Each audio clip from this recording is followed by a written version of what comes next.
Welcome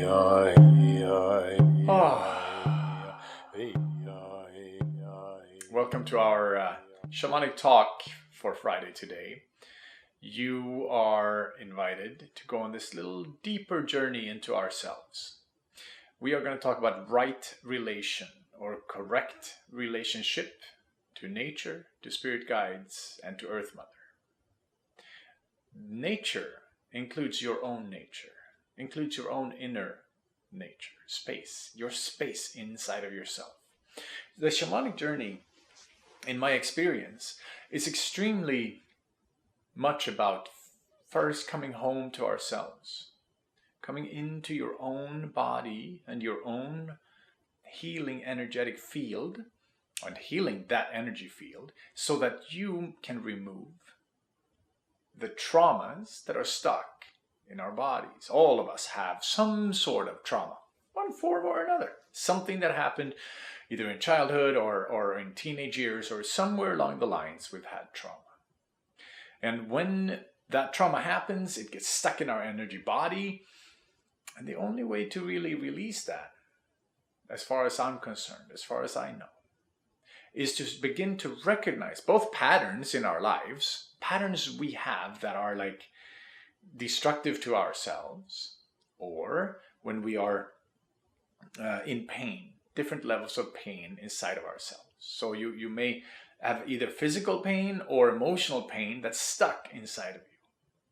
And one way to begin to recognize it is both just feeling into your body.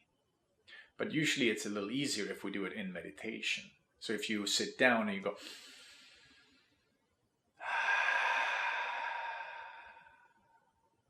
and when you are breathing into your own body and you're breathing into yourself, you can begin to find different parts of yourself that are either stuck or in pain. And many of my clients the last few months have had different kinds of physical illnesses that are absolutely an expression of an energetic emotional blockage. So even in my own case, that when I first came to my shaman teacher, Ombute, at Healing the Unseen, when I came to her, she ended up helping me healing parts of my heart. Because my heart was broken both already way early in life, already in the womb was the first break. And then in my life, I ended up reliving the energetic break from the heart in my regular day-to-day life. So I would be in relationships that actually totally tore me apart. And it was beautiful because I got to love fully, I got to live fully, but I also got to be torn apart fully, completely. And what was beautiful is that, Rumi talks about the wound is where the light enters you. So the bigger the wound, the more light can come in. So when we start to find the wounds, it may be hard to heal them. It may be hard to figure out how to heal them. And I was lucky enough that I came her way, and she started showing me things and helping me heal my heart. And now, she taught me how to do that, how to get inside of my own space, my own inner self, and how to find the trauma and start to release it. Now I can perform that service for other people. The beginning of the shamanic walk, at least as far as I'm concerned, is to come inside and begin to heal yourself. Find your inner healing, find your inner space, and find your center. And whatever it is that pulls you off from your center is either a trauma or a person, like a personality, an identity. We can call it a bias or a posture. And posture, which could be called also identity, right, is something that is like a shell. It's like a shell that's protecting our inner selves from who we really are, from pain, right? So we're afraid of the pain, so we create a posture so we don't have to experience the same kind of pain again.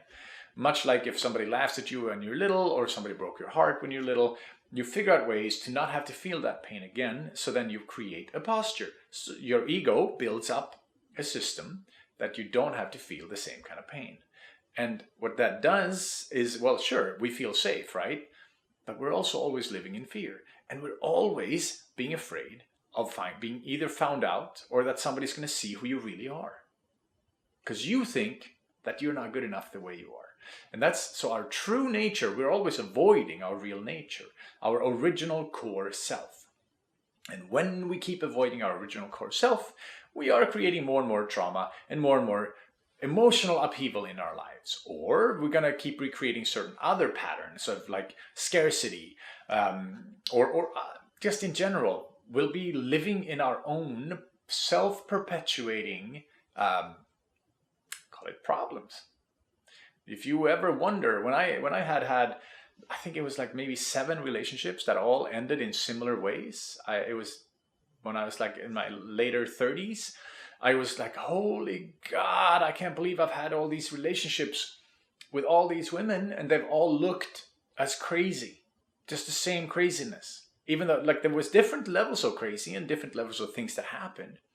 And when I realized that I am the common denominator, it was a beautiful clue to start to look inside.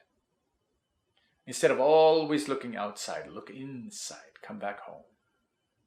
So coming back into right relation, first we step into ourselves, right? So we step into right relationship with ourselves, both our higher self, which is the highest frequency you can live in, but also clearing out what they call, in the 12-step groups, they call it the wreckage of your past, which is emotion, which can be emotional trauma in your body. So we clear that out, we work on getting rid of that, and then we come into right relationship with guiding spirits or spirit guides and power animals or spirit animals, or totem animals. They are this different names for the same thing. So when we sit in our meditation, this is an important part, at least in my experience, of the shamanic journey, is to find a way in meditation into healing in inner selves. And in that healing process, we become in touch with our spirit guides and with our power animals. And these are frequencies that come into your being. And as you come into right relationship with these frequencies, the power of those frequencies, of the spirit guide and the power animal, that power comes into your body and you feel better. You feel more whole, and you can suddenly heal things you didn't know you could heal before. And that goes for yourself as well as for clients. So in my experience, as I've gotten deeper into the healing journey for myself, I also ended up gaining the ability to help others heal. And this is energetic work. It's on an energetic plane. This is not going in and massaging somebody or putting a joint in the right place. This is energy work. So it's more like massaging your energy body. It's more like going in and adjusting things in the energy field that need to be released and need to be fixed. Some of those journeys are psychedelic in nature, and some are meditative in nature. No medicine. I would suggest, if you are interested in shamanism, that you create your altar. It's a way to come into right relationship. So your altar could be anything. It could be any, depending on what tradition you want to learn from. There are many different traditions in South America and other parts of the world where the altars look different, where you have different types of, in Spanish, artes or artifacts. You have different types of artifacts that can mean something for you, right? So I have some feathers. They're both used in treatments to cut cords and to comb through the energy field, and also as a representation of the different animals that come in and help out in my mesa. And mesa is our altar. And the altar, the mesa means table in Spanish, right? But it also can be an altar cloth. So if you look for a mesa in a shamanic store or something online, you'll find a type of cloth that you can put under your artifacts. Now, I have created a circle of rocks that are found in either, I found them, they spoke to me, came from 10,000 feet up in the Mammoth Mountains, and it came from Sweden, from the ocean and from the sands and the beaches in Sweden.